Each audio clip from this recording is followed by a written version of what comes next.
not able to be here last Sunday. I was suffering from a severe case of cellulitis in my left knee.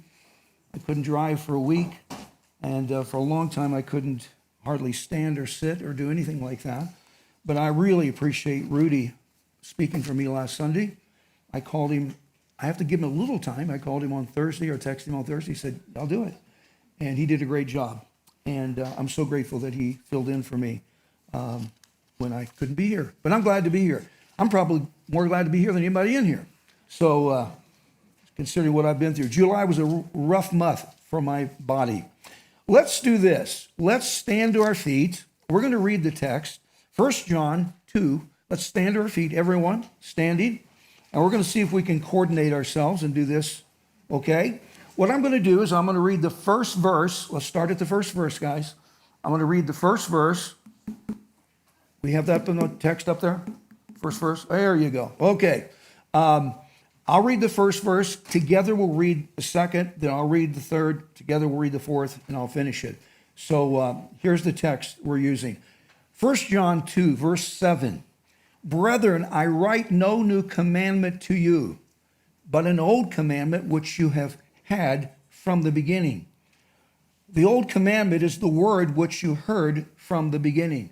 Together. Again, a new commandment I write to you, which thing is true in him and in you, because the darkness is passing away and the true light is already shining. He who says he is in the light and hates his brother is in darkness until now. Together, he who loves his brother abides in the light, and there is no cause for stumbling in him. But he who hates his brother is in darkness and walks in darkness and does not know where he is going, because the darkness has blinded his eyes. Thank you so much. You may be seated. The big idea of these verses we just read, verses 7 through 11, the big idea is to love one another. Love one another. Verse 7, one more time. Brethren, I write no new commandment to you, but an old commandment which you have had from the beginning.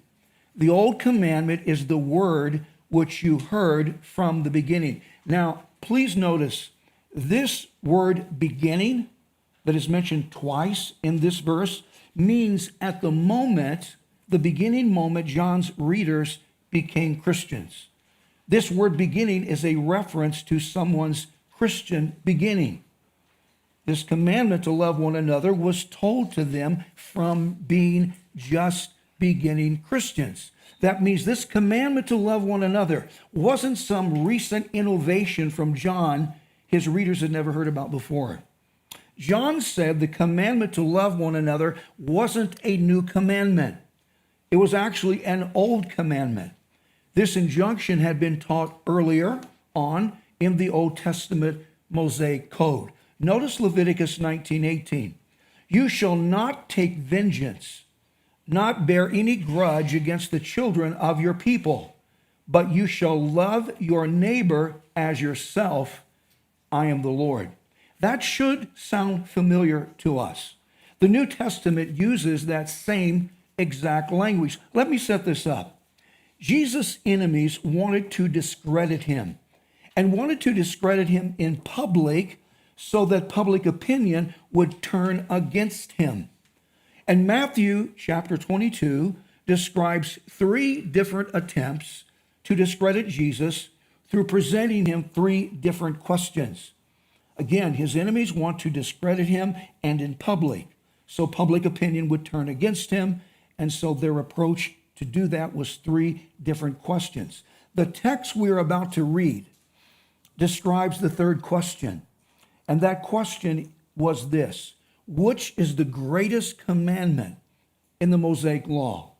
That question came from a strict religious sect of Jewish men known as the Pharisees. We've mentioned Pharisees often.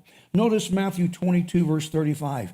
Then one of them, meaning one of those Pharisees, a lawyer, so this is an attorney, asked him a question, testing him and saying, The Pharisees sent to Jesus a member of their group that was also an attorney. And his assignment was to see if he could trick Jesus into condemning himself. Condemning oneself is called incrimination.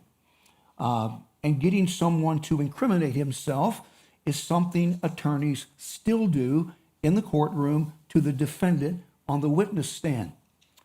Dr. Anthony Fauci was recently called to testify before a congressional subcommittee about his part in the COVID crisis. He refused to answer questions, and he pled the Fifth Amendment 111 times.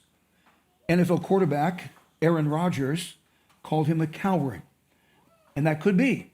But the reason his attorneys instructed him not to respond to the questioning was because his counsel was afraid that if he did, he could incriminate himself. And Fauci admitted as much in his opening statement. I should probably add an editorial comment here. I am not an Anthony Fauci fan. In my humble opinion, Anthony Fauci should be in prison. Okay, there you go. That's free part of the sermon. Okay, didn't pay for that. All right. This attorney that came and approached Jesus was an expert in the Mosaic law. He was probably considered one of the foremost experts in ancient Judaism. So he was sent to Jesus to present to him a legal question. And this was that question. Notice verse 36. Teacher, which is the great commandment in the law? Meaning, which was the greatest commandment in the Mosaic law? That was a carefully worded question.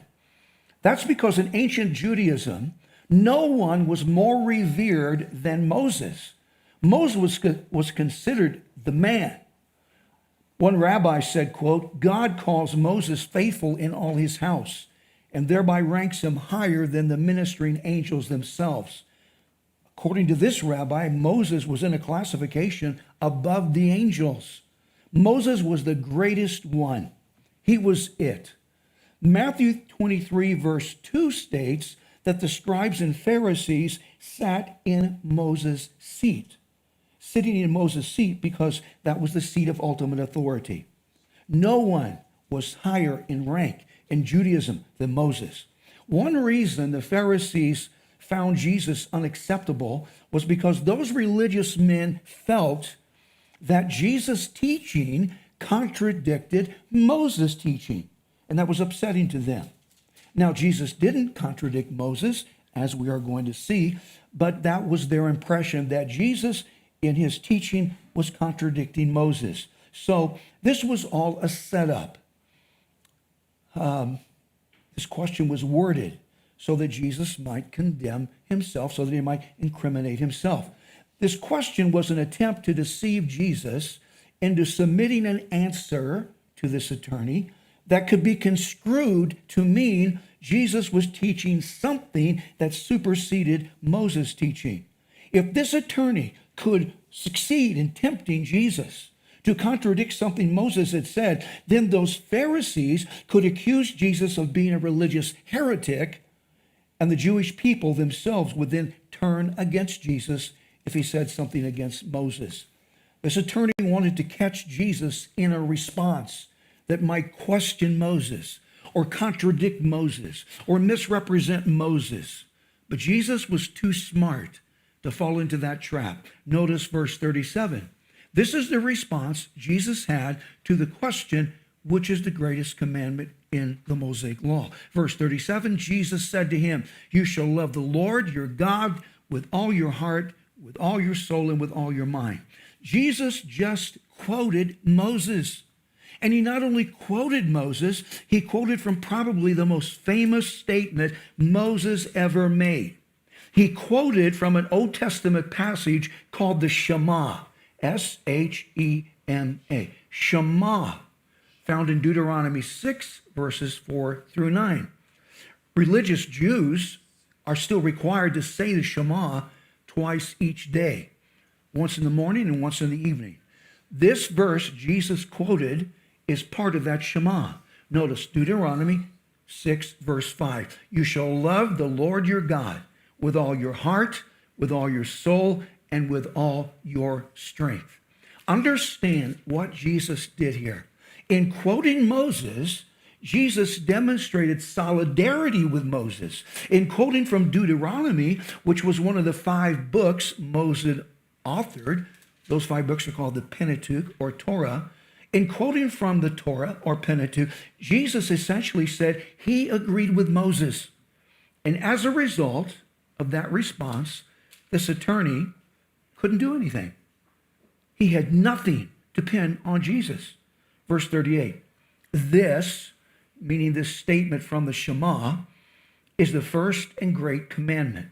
Jesus said the number one thing is to love God. And we are to love God with our entire being. Unfortunately, we don't have time to expand on that. So the first commandment, great commandment, is to love God. And the second great commandment is to love people. Verse 39. And the second, meaning the second great commandment, is like it. Meaning the second commandment is similar to the first commandment. You shall love your neighbor as yourself. Now, this second great commandment is a logical extension of the first great commandment. If we love God with all that we are, then we are going to love people as we do ourselves. Remember, Jesus was addressing a member of the Pharisees, and those Pharisees didn't actually love people.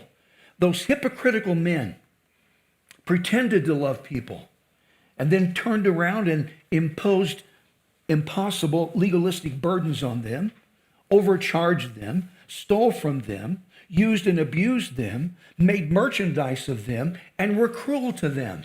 The Pharisees loved themselves and not others. And notice that our love for one another is to be measured according to our love for ourselves. Jesus said, you shall love your neighbor as yourself. That means we are to love our neighbor as we would love ourselves.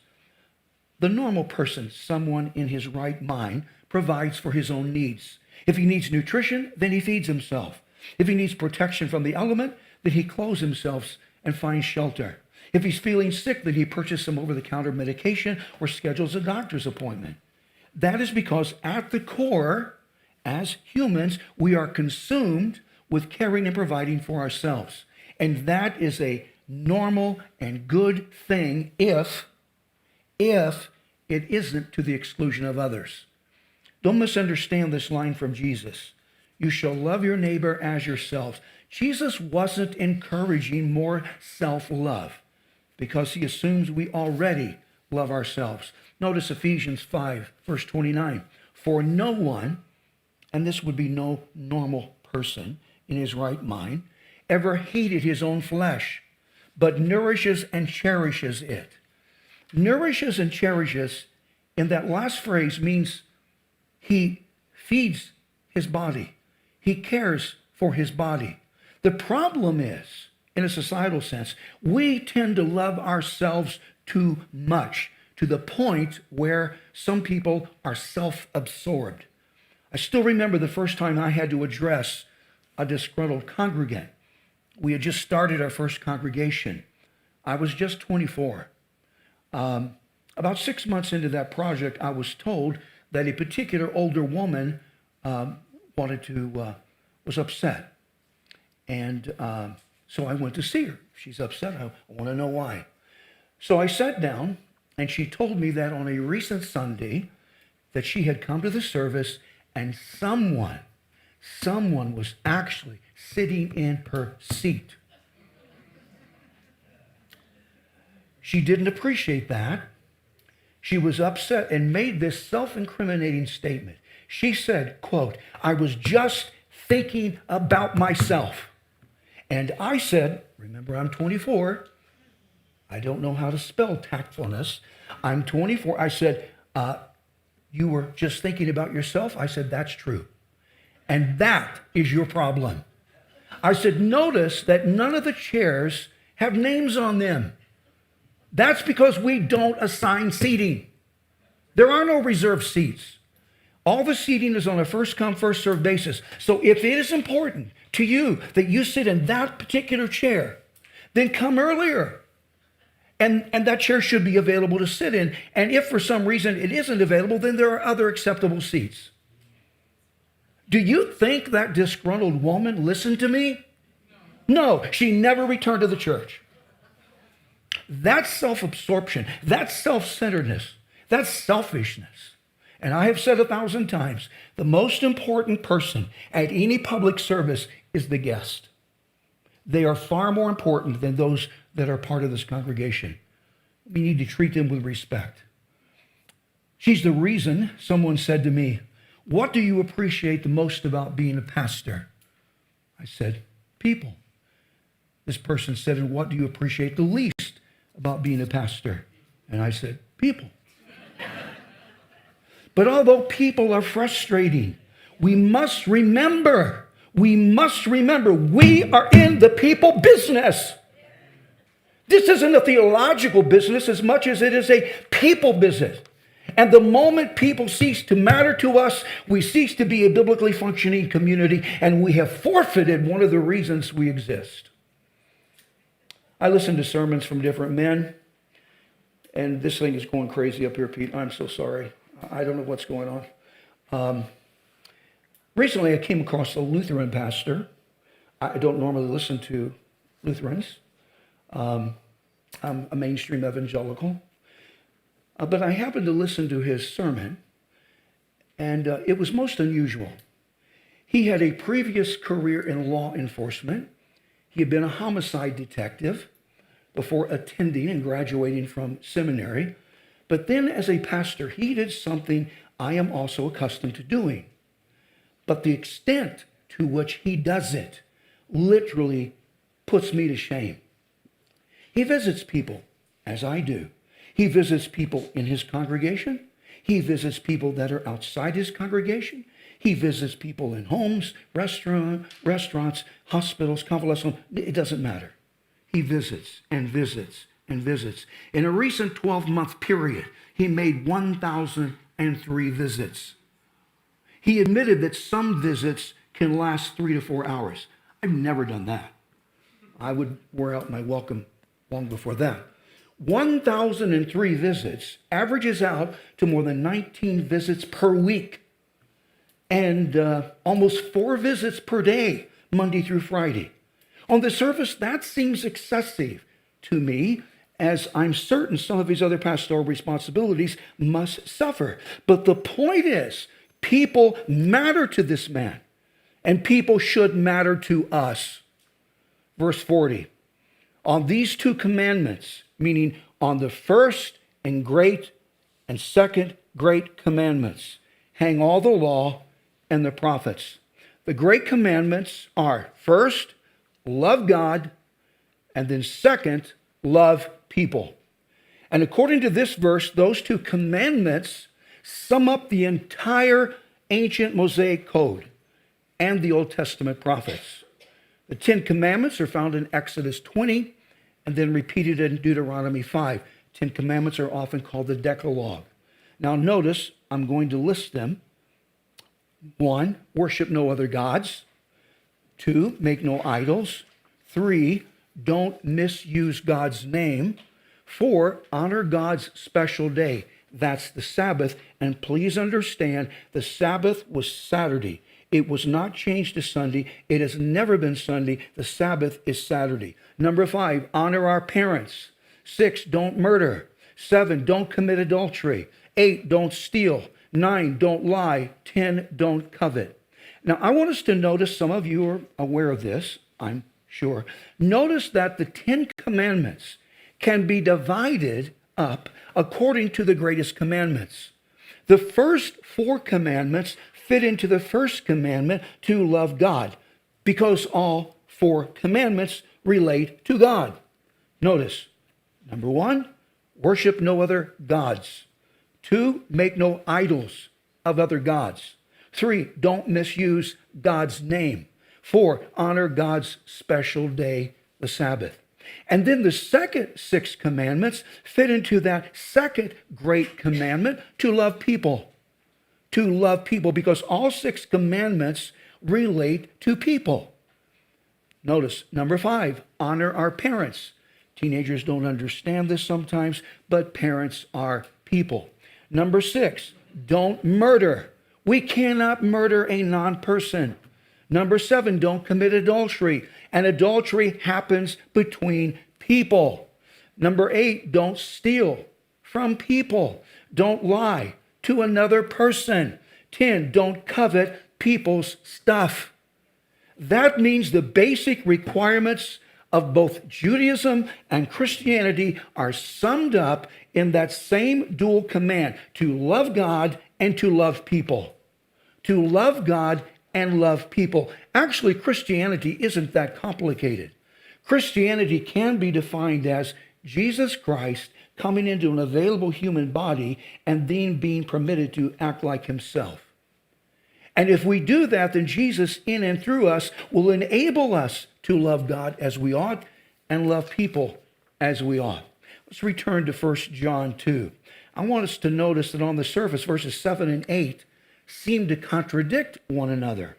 In verse 7, John said, notice, I write no new commandment to you. And then in verse 8, John said, a new commandment I write to you. So on the surface, that's confusing. In verse 7, he said, I'm not writing a new commandment. In verse 8, he said, I am writing a new commandment. Don't miss this. John was using what on the surface seems to be a contradiction to describe how the old commandment to love one another is not a new commandment, but then in another sense, it is a new commandment. Example, the Greek word translated into our language as new is the word kainos, K-N-I-O-S, kainos. Kainos means not necessarily new in chronological time or newer in age, but it means newer in quality. New, the original Greek word, means newer in quality, a better quality of something. Before moving here, Hopi purchased a kainos new car. It wasn't the latest model. We don't purchase new cars. We would like to purchase a low mileage, previously enjoyed car. Let someone else pay for the appreciation. But it was still a kainos new car. She had been driving a 2010 Honda Cross Tour. It had about 190,000 miles, and we were concerned the transmission was going out because it was manifesting some beginning symptoms of that, and that had happened to us before. And so she decided it's time to trade it in.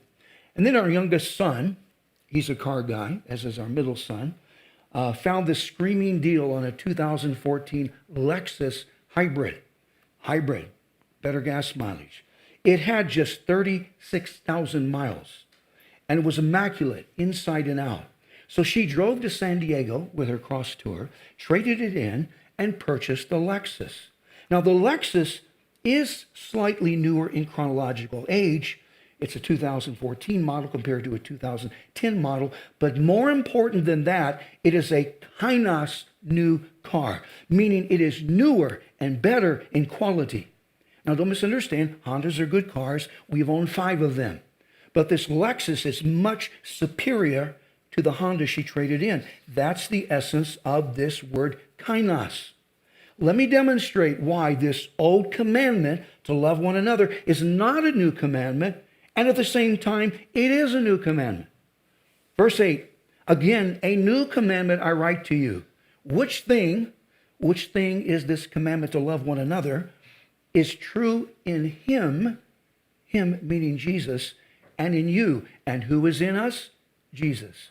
So the difference between the old commandment to love one another and the new commandment to love one another is Jesus. Jesus is that difference. Jesus is the kainos, newer difference, because Jesus modeled this commandment to love one another to the fullest and ultimate extent. Something no one else could do. Jesus was prophesied in the Old Testament, but Jesus wasn't actually present on this earth until the New Testament. Even though the Old Testament saints understood this commandment to love one another, there was no one alive at that time that could model it to the degree that Jesus would do. In the New Testament, we have that same commandment, but it's a newer, it is a kainos, newer, better form of that commandment, because now we have a perfect person to model that commandment, and his name is Yeshua, Jesus. One small example of that, fulfilling that commandment, was during Passion Week on Thursday night. At the Passover meal, Jesus assumed the role of the lowest household slave, and he washed the feet of his disciples. And the ultimate example of him doing that was his sacrifice for our sins on the cross. That's how this old commandment is not a new commandment, but it is a new commandment because the injection of Jesus causes it to become new. It is a kainos, newer commandment because it includes Jesus. And Jesus added to anything is a definite upgrade in quality. 1 John 4:7. Beloved, let us love one another, for love is of God. And everyone who loves is born of God and knows God. Verse 8, he who does not love does not know God, for God is love. Let's revisit 1 John 2 one more time. Verse 9, he who says he is in the light and hates his brother is in darkness until now. Light and darkness are exact opposites. Light represents God and his associated goodness. Darkness represents Satan and his associated evilness. So light representing God and goodness, darkness representing Satan and evilness. If someone announces that he's part of the light, meaning from his perspective he is a Christian, but then he hates his spiritual brother, and the reason behind that hatred doesn't matter. He might have been an innocent victim from some form of conflict, but that doesn't matter. That doesn't add justification to his hatred. According to this verse, if he hates his brother, his hatred means he's self-deceived, and he's still operating in spiritual darkness, and he doesn't have authentic salvation. Now, I should interject a footnote. If he doesn't have authentic salvation, then his brother isn't actually his spiritual brother, because there's no spiritual connection between them. So his brother is his supposed brother, not his actual brother, because this person isn't saved. Verse 10, he who loves his brother abides in the light, and there is no cause for stumbling in him. The person that actually loves his spiritual brother is operating in spiritual light. He's validating. The person that loves his brother is validating his relational connection to God. He's a demonstrable Christian, and as such, he doesn't cause someone else to stumble. John 13, verse 35. By this all will know that you are my disciples. How? How will people recognize us as disciples of Jesus? If you have love for one another. The characteristic that identifies a Christian more than other characteristics is a mutual love for one another. But that's sometimes not so true about us. Christians can be some of the most unchristlike, unloving people. And I don't understand that. Verse 11, but he who hates his brother is in darkness and walks in darkness and does not know where he is going because the darkness has blinded his eyes. The word hate is a strong word. Hate is defined as intense dislike. Hate means to loathe someone. Hate means to detest someone. It is more than just being irritated or bugged at someone. It means to literally despise someone. The person, according to this verse, that hates someone finds himself in spiritual darkness. It is said he walks in darkness. So this person that hates people is continuing in darkness. And notice that the spiritual darkness has blinded his eyes, so he has no idea where he is going. That describes a non-Christian.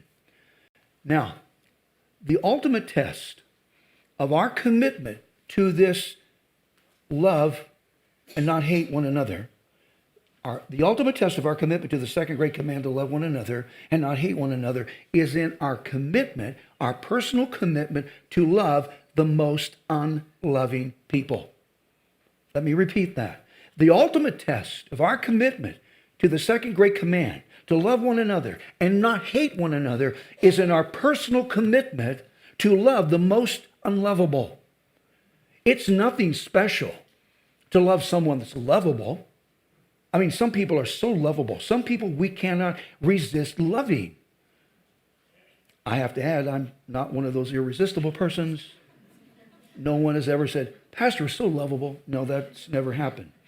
The rubber meets the road when we find someone unlovable, someone difficult, someone offensive, someone obnoxious, and in some cases, someone criminal. And we still love them. Here are some steps, practical steps on how to love someone that seems unlovable. 1, find, if possible, it isn't always possible, find the contributing factors to this person's unlovableness. In some cases, this unlovable person has been the victim of serious and sustained abuse. In some cases, there could be a genuine personality disorder, or could be a mental illness. It could be clinical manic depression. We have a friends in Nevada, where we pastored before here. We sort of adopted her as a daughter. She's been here before. She is primarily her mother's caregiver. Her mother was for 31 years an international flight attendant on United Airlines. Her mother is 83. And her mother has Alzheimer's. Alzheimer's is a horrible disease. And she has that disease, and she is continuing to decline. Even though she knew me very well, we stayed in her home, she would recognize my face, but she wouldn't remember my name. Because I have an unrecognizable face, a recognizable face. I mean, you know, how many people have seen Shrek? That's me. Okay. All right. So she said to me, Mom is just getting more and more difficult. She's rude. She's impatient. She's selfish. She's uncooperative. She gets upset at something insignificant. And she continued to list all these undesirable attributes. And I said, listen, you need to remember something. Your mother's brain is broken through no fault of her own. She has this dreaded disease called Alzheimer's. Her brain is broken. You need to be patient with her. This is how Alzheimer's patients often act as the disease progresses. Understanding the factors that have contributed to someone's unlovableness can sometimes make it easier to love them. Second, find, if possible, something good in the unlovable person. Now, it's easier to love someone if we don't see them as unlovable. If we can just find some even small positive qualities in someone, it can help us disassociate that person from that unlovable label in our mind. Martin Luther King made this statement: there is some good in the worst of us and some evil in the best of us. When we discover this, we are less prone to hate our enemies. Number 3, understand that unlovable people need love most of all. Unlovable people need love most of all. Unlovable people need God's love, and we can bring them that love if we love them as God loves them. 1 Peter 4, verse 8. And above all things, meaning this is priority number 1, above all things, have fervent love for one another. According to one commentator, this word fervent means to be stretched, to be strained. That word is used to describe a runner that is moving at maximum speed, straining and stretching himself to the absolute limit in order to reach the finish line first. That means we should exert an all-out effort to love people. But most people exert no such effort to love the unlovable. 1 John 4, verse 11, beloved, if God so loved us, he did and he still does If God so loved us, we also ought to love one another. Fourth, remember to incorporate the golden rule. Now, the golden rule is familiar. That rule is found in Matthew 7, verse 12. Jesus said, therefore, whatever you want men to do to you, do also to them. For this is the law and the prophets. So we are to treat that, quote, unlovable person. We are to treat that person as we would want to be treated ourselves. Someone could argue, but this person doesn't deserve that. And neither do we. Who do we think we are? Number 5, refuse to respond in kind to this person's unlovableness. Refuse to respond in kind to this person's unlovableness. Sometimes unlovable people are loud, hypercritical, obnoxious, and argumentative. And we shouldn't respond to them in that same manner. We cannot permit ourselves to descend to that level of obnoxiousness. Proverbs 15:1, a soft answer, meaning a reasonable, non-emotional, non-threatening response, turns away wrath, but a harsh word stirs up anger. A soft, gentle, non-emotional response to a sensitive matter diffuses and deflects someone's anger and prevents the situation from escalating. No one wins a screaming match. That verse describes two contemporary young apologists. Sean McDowell, son of the famous apologist Josh McDowell, who is now 87.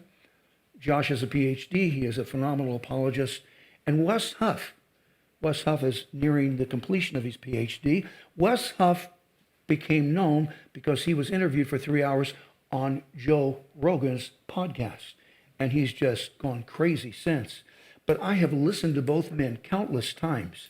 And it doesn't matter how emotional and hostile a situation these men find themselves in. These men will remain cool and calm and in control of their emotions. It is literally impossible to get them rattled and upset. That's Proverbs 15:1. Proverbs 15:18. A wrathful man stirs up strife, but he who is slow to anger is patience.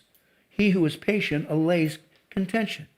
Paraphrased as a hothead orchestrates fights, and a cool-headed person de-escalates them. Dale Carnegie, born in 1888, died in 1955, was a writer and lecturer and the developer of courses in self-improvement, public speaking, and interpersonal skills. Someone said Carnegie excelled at teaching the art of dealing with that old and complicated technology called people. He is best known for his 1936 best-selling book entitled How to Win Friends and Influence People. Probably most of us have heard of that book. I've read it multiple times. It is still popular. Carnegie operated under the impression that it's possible to change someone's behavior through changing our own behavior toward them. One more time. It's possible to change someone's behavior through changing our own behavior toward them. And there is some wisdom in that. Dale Carnegie said, you cannot win an argument. You can't, because if you lose it, you lose it. And if you win it, you still lose it. So refuse to respond in kind to this person's unlovableness. Sixth, be prepared to practice forgiveness toward this unlovable person. Be prepared to practice forgiveness, because chances are at some point this unlovable person will offend us and hurt us. And when that happens, we should practice forgiveness. Now, there are two basic forms of forgiveness we can practice. Positional forgiveness and transactional forgiveness. I have touched on these before. We just have enough time to touch on them. I plan to expand on this in another message.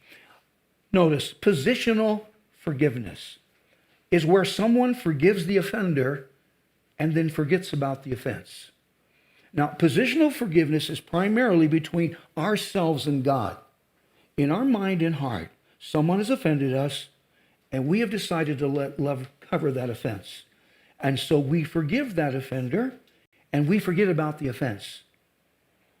To forget that offense means that if that offense is mentioned to us, then we remember we have forgiven that offender and that offense.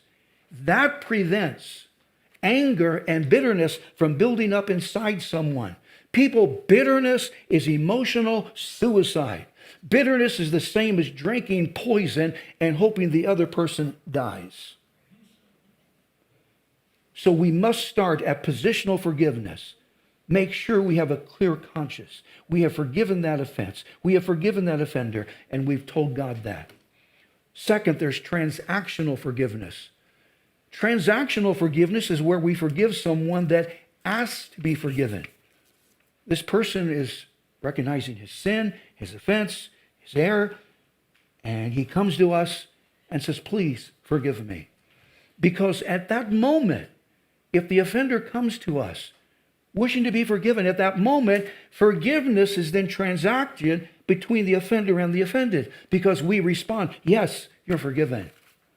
Sometimes that never happens because the offender refuses to admit to his offense, and he refuses to repent, and he refuses to seek reconciliation with the person he has offended. This happens all the time.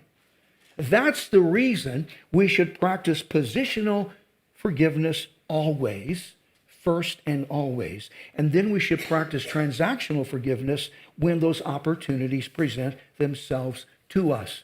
If someone asks to be forgiven, do not respond. Do not respond, I'm not prepared to do that at this time. No. That is unchristlike. You respond in forgiveness if someone has confessed an offense to you and wishes to be forgiven. Matthew 18, verse 21. Then Peter came to him, Jesus, and said, Lord, how often shall my brother sin against me, and I forgive him? Up to 7 times? Verse 22. Jesus said to him, I do not say to you up to 7 times, but up to 70 times 7. Nothing characterizes the new nature of Christians as much as forgiveness, because nothing so characterizes the nature of God as forgiveness. Simon Peter wanted to know from Jesus himself if there is a limit on personal forgiveness. The reason he asked that question was because the traditional Jewish rabbis had assigned a limit on forgiveness, and that limit was 3 times. One rabbi said, quote, he who begs forgiveness from his neighbor must not do so more than 3 times. If he commits an offense once, then forgive him. If he commits an offense a second time, then forgive him. If he commits an offense a third time, then forgive him. If he commits a 4th time, then do not forgive him. So Peter, knowing the rabbis taught the limit was 3, suggested a limit of more than twice of that rabbinical tradition. He thought he was being hyper gracious and merciful and suggested forgiving someone 7 times. He probably thought that would impress Jesus. It did not. According to verse 22, Jesus wasn't thinking about setting a limit on forgiveness. He said we should forgive up to 70 times 7. 70 times 7 is 490 times. Notice Jesus did not mean in a literal sense forgiving someone 490 times. He just took the number Peter gave him, multiplied it times itself, and then multiplied it times 10. Creating a number that is past realistic counting. No one would create a forgiveness scorecard that added up to 490 times. There is no limit to forgiveness. We are to forgive someone of the 100th offense, same offense, doesn't matter, or we are to forgive someone of the 1,000th offense. The number of times we forgive someone doesn't matter, because forgiveness is supposed to be limitless. Most people from the Northwest probably recognize the name the Green River Killer. His actual name is Gary Ridgway. At the time of his arrest, he was this nation's most prolific serial murderer. Unfortunately, he is now number 2. There is a worse offender, Samuel Little, who died in 2020. He confessed to murdering 93 victims. Ridgway was initially convicted of 48 separate murders, although he admitted to murdering more than 71 women. The actual count was probably higher, as he told detectives he had murdered such a large number of women that he lost track and he couldn't remember names or faces. He earned the name the Green River Killer because his first 5 victims were found in the Green River in Washington State. He was sentenced to 49 consecutive life sentences without the chance of parole. I, from a personal perspective, wish he could have been executed because that is a biblical concept. But the death penalty was taken off the table as a part of a plea deal so he would confess to the names of his victims and the locations of their bodies. Most of Ridgway's victims were prostitutes and other vulnerable women, including underage runaways. During his trial in 2003, Ridgway sat in the courtroom with a cold stare on his face. He sat there remorseless. One after another, victims' relatives stood, approached a mic, and spoke to him. All of them spoke about the anger and hatred they felt toward him. Some called him names such as an animal, an evil creature, a coward, a terrorist, a piece of garbage. And he was all those things and more. There was one man in the courtroom, though, who was different from the others. His name was Robert Rule, age 63 at that time. He was the father of Linda Rule. Linda had left home as a teenager and was one of Ridgway's earliest victims from 1982. Robert, and this will be apparent, was a Santa Claus at a mall each Christmas. He sort of looked like Santa each day, all day, 365. He had all the features of a classic Santa. Mr. Rule was also a Christian, and he's been in heaven since 2015. He stood up in that courtroom, and his words to Ridgway were different from the others. Mr. Rule's comments caused the Green River Killer to lose his composure and weep, the only time that happened at the trial. I want us to see an actual video clip of that courtroom scene. I wish for him to have a long, suffering, cruel death. He's gonna go to hell, and that's where he belongs. But then the emotionless facade finally cracked when the father of one of his victims appeared to surprise him with a dose of human kindness. Mr. Ridgway, there are people here that hate you. I'm not one of them. You've made it difficult to live up to what I believe, and that is what God says to do, and that's to forgive. You are forgiven, sir. The forgiveness Robert Rule extended to Gary Ridgway was positional forgiveness. He had forgiven him in his heart. God knew of his forgiveness. To our knowledge, there was never transactional forgiveness because Mr. Ridgway never asked Robert Rule to forgive him. That never happened. And that's okay, because Mr. Rule did what God required from him, and he forgave that evil man for the murder of his daughter. Christians, remember this. Remember this. Christians should be the most forgiving because Christians have been the most forgiven. Christians should be the most forgiving people because Christians have been the most forgiven people. Amen? Let's stand to our feet. At some point, I will do probably a series on forgiveness, but hopefully you will remember that if we're offended, we immediately, before God, enact positional forgiveness, and then if that person comes to us and wishes to be forgiven, we immediately respond in forgiving that person. That's a transaction that happens in that case. Don't forget the sign-up sheets. If you can bring some ice cream, that would be fantastic. I don't care what flavors, it doesn't matter. But please sign up, if you will, for that. It's coming up in 3 weeks. I'm so glad you're here, and I was really glad to be here today. Let's bow our heads in prayer, can we, as we finish. Father, thank you for your goodness. I thank you that you are a forgiving God, because without that, none of us would experience forgiveness, and none of us would have any hope. But you are a forgiving God.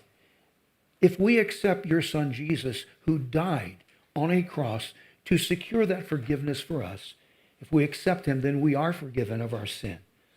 And Father, my concern this morning is if there's anyone in this room who isn't certain that they have been forgiven, that they have received Jesus, their sins are forgiven, and they are guaranteed heaven, if that's the case, God, I pray that they will stay after and see me and say, Pastor, can we talk about it? Because I would love to share with them in more detail the story of Jesus and pray with them to receive Christ and that forgiveness.